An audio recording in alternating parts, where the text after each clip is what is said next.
हम किस मोड़ पर खड़े हुए हैं। किशोरी जी ने कहा, प्रभु आप पर कोई कलंक न लगे, इसके लिए हमें आपकी इस योजना में कुछ विशेष सोचना पड़ेगा। किशोरी जी ने आदेश दिया।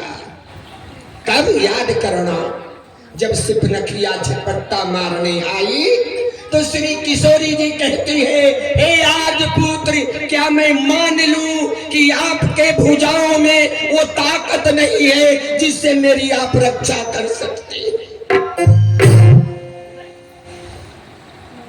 ठाकुर जी ने कहा, किशोरी जी, इसने मेरा कुछ नहीं बिगाड़ा है और सृष्टि में दानव और देवता सब आप ही का है। बोले, हे आज मेरा आदेश है, पृथ्वी को निश्चरों से रहित कर दे। लक्ष्मण जी का इशारा हुआ, लक्ष्मण, श्री किशोरी का आदेश हो गया है, शांति रूपी सीता का आदेश हो गया है। रावण को चुनौती दो, सुपनखा की नाक। ये सत्यकावल महाभारत की एक छोटी सी कथा। धर्मराज युधिष्ठिर इतने सत्यवादी थे, इतने धर्मनिष्ठ थे कि जब उनका रथ चले,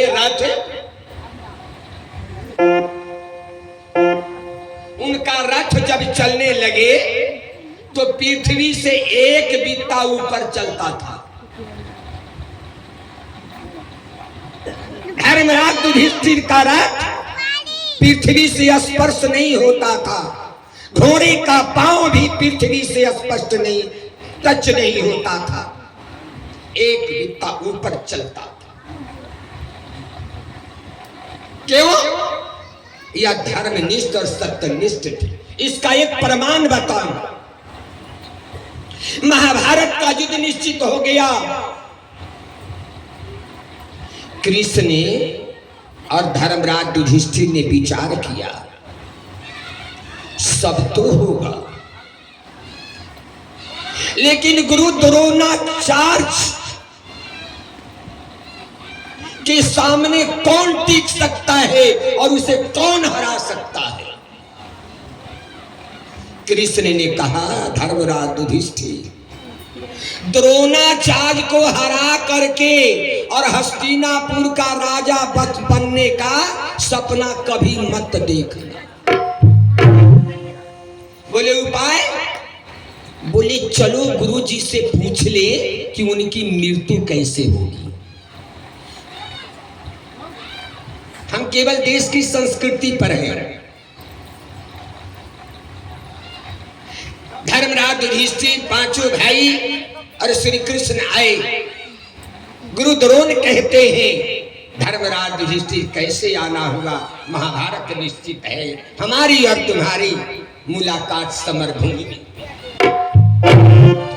धर्मराज युधिष्ठिर, गुरु और शिष्य एक साथ महाभारत में भी रहे। यहाँ आने का प्रयोजन बताओ। कहा, गुरु जी, आपने महाभारत विजय का आशीर्वाद भी दिया है, लेकिन प्रभु, कौन ऐसा महारथी है जो आपके सामने टिक पाए? याद रखना। द्रोणाचार्य गुरु जी ने कहा, धर्मराज युधिष्ठिर, सारे सूर्य और असुर गंधर्व देवता मिलकर भी अगर सामने आ जाए तो मेरे गांडी से, हथियार से, ब्रह्मास्त्र से बच नहीं सकते। और मेरे जीते जी, हे महाराज युधिष्ठिर, हस्तिनापुर का राजा की कल्पना मत कर। काहे धोखा दे दिए?